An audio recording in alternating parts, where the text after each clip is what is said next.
can happiness exist without sadness?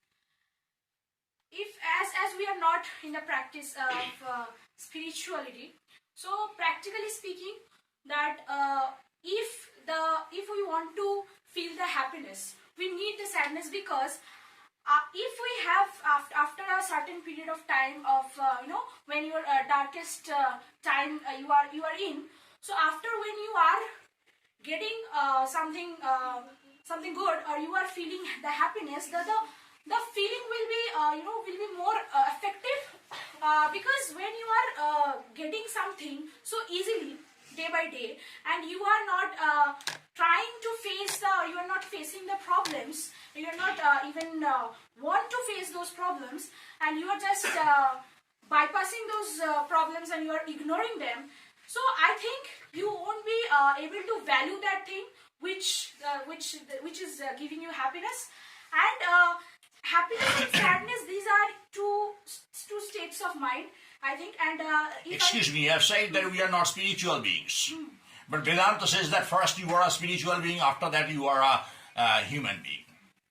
But you have started with this particular focus that no, I am a human being. But it is against Vedanta, which is called the spiritual science. And it is said that you are first a spiritual being, having a human experience. And that is a temporary experience during this phase. Because after a certain length of time, say after 60 years or 70 years, you will not enjoy your physical being. Then you will be out of this. Sir, I must say that suppose you have some inborn talent. Okay, after if you are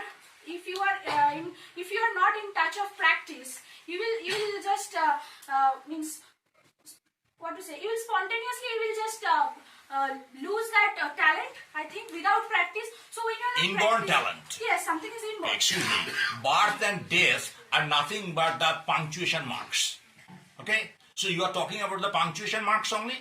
No, I'm not talking about not birth and die. I'm talking about that something is there within you that you can do very well. But that is eternally present in me. Yes, but if you are not practicing that, if you are not in touch with that thing, how is it possible? If it is my existence, then why shall I be out of touch with it? It happens. Suppose that is part and parcel. Suppose I am joy.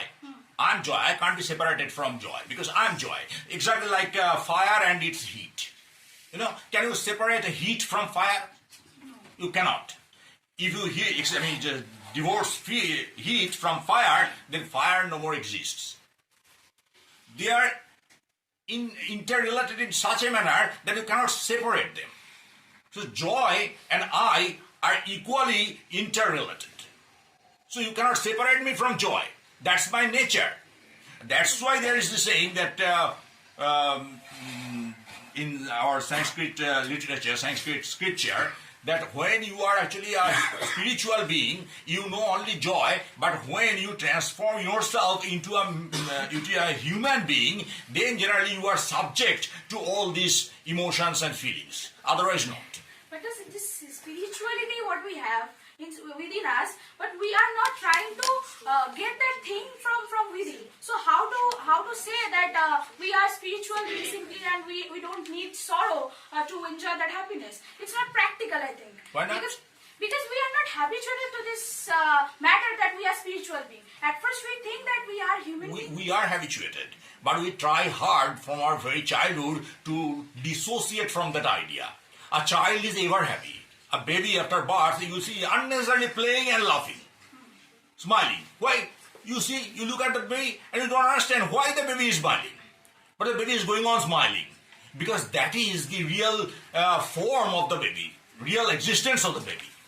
When the baby grows up and is exposed to this nature, environment, and other human beings, then that particular baby becomes a human being in the truest sense of the term, and then this being is divorced from its spiritual being, which is the real one. So you are saying that we are not habituated. Why are we not habituated? Because when we are growing up, it's not being taught that in this way. It is being taught. It is being taught. We are being conditioned. We are being conditioned. A baby is gradually being conditioned, and the baby starts thinking like you and me, like the human beings, and then all the sorrow comes up.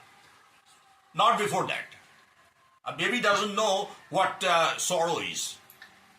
So you are saying that we are not habituated to it. Rather, we are born habituated to it. We try our best to take ourselves away from that habit. And we become subject to sorrow. Yes, sir, for that reason, and I'm telling for that reason that when we are growing up, day by day we are being taught, or we are just that thing is injected in our mind that no, we are just human being and we need something to get the happiness, and if we need that sorrow to enjoy that happiness. This way we are being taught from our childhood, since our childhood. So this way. That's why I'm saying that. Does that mean that it is necessary for you to have sorrow in order to enjoy joy? That's why it's needed. But if I talk about those things as you told, that it is within us. If that way we think, then sorrow is not needed. But as we are not habituated to those things, or we are not aware of those things, so that's why if we want to enjoy the happiness in a truth sense of term, then sorrow is needed. Otherwise, you can't enjoy that happiness, or it will be so monotonous for you, I think. And this way, and whenever just life. Sorrow is simply depriving you of your inborn property, and that is joy. And you are inviting that sorrow into your life. Why? Why are you inviting sorrow into your life with the feeling that perhaps if sorrow comes, sorrow will be followed by joy? Why this kind of a perverse thought? Because it's happening. Why not joy for joy's sake? Because whenever we are getting something very good, we need to think that okay, we can't be reckless, or we can't be impatient, because any moment I can lose it, or what can you lose? For any reason. What can you lose? You are saying you lose something I have, what I'm enjoying now, which brings me happiness. That is the problem. You are thinking that particular thing is giving you happiness, giving you joy. But you have forgotten that no, simply you are a mirror, you are mirroring that happiness. That happiness is within. The happiness is not coming from that thing. But the thing is, but the happiness within us, what you are telling, that also comes through that. No. That reflects. That reflects from there. What's within us? If genuinely we try, then we shall feel that. And for that reason, there is a spiritual practice. For that, you don't need to be a nun. You don't need to be a monk. Okay? Meditate on a daily basis for some time, and after a certain length of time, you will see that to a certain extent you have been successful. Instead of being successful in that way, our schools are teaching us how to compete with others. The more you compete with others, the less joyful you are. All the time you will have the fear, perhaps you are going to be defeated. Perhaps you are going to lose this particular position which you have now in this society. Because somebody else is chasing you, somebody else is running after you. And this competition is responsible for our sorrow, for our constant hecticness. Society has become like this. If we don't go for the competition... No, don't blame the society. Society cannot become society. We have made the society like that. So why are we not trying to unmake it? What we have made, we can unmake. Yes. But sir, I alone can't do that. No. So why not do? No. You alone start the journey.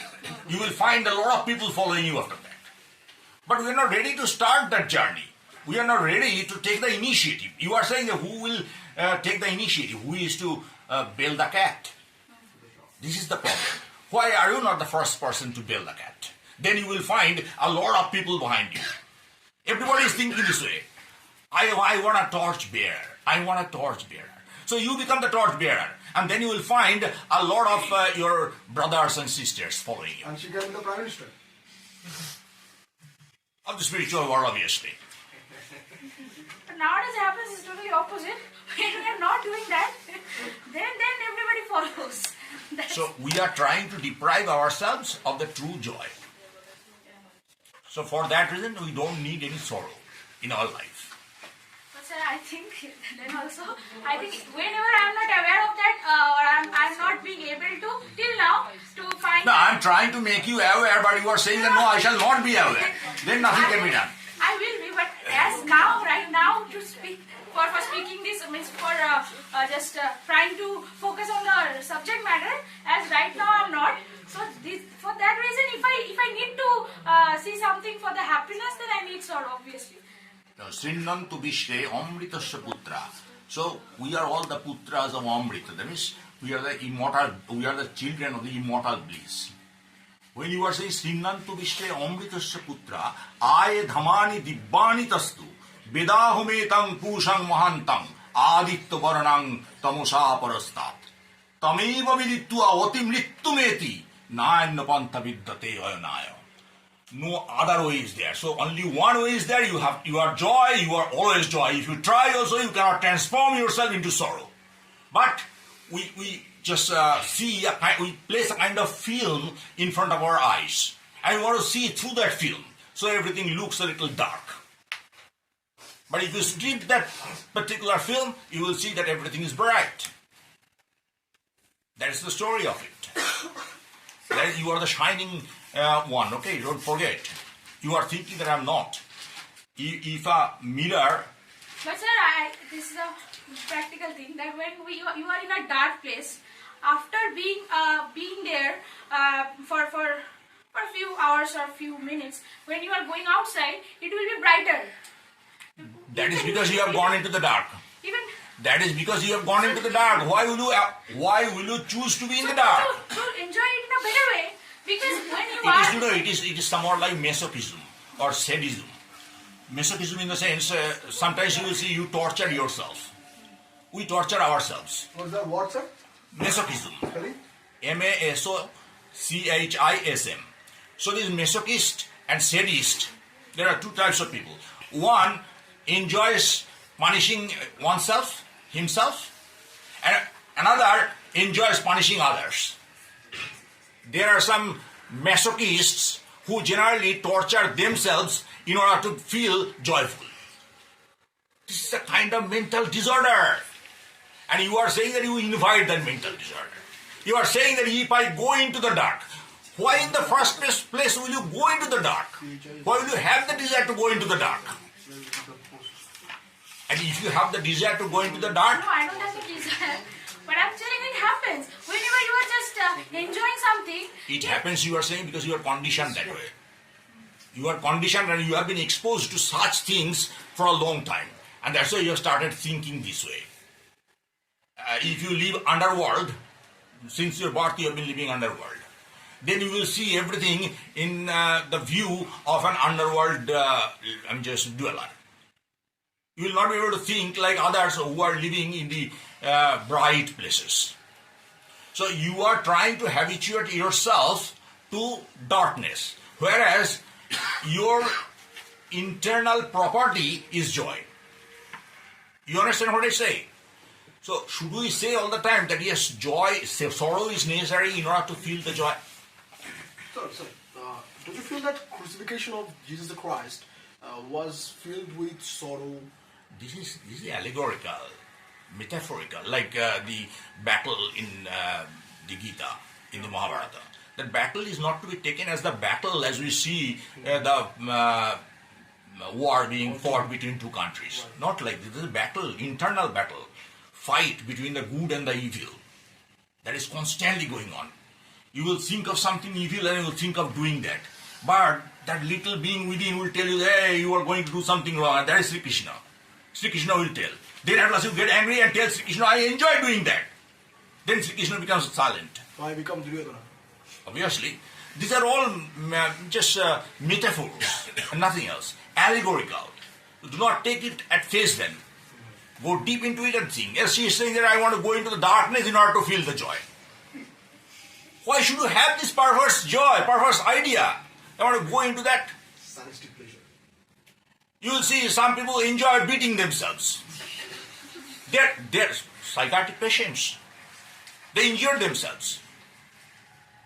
Many human beings are there. You see that, say for example, a certain part of your hand hurts if you press.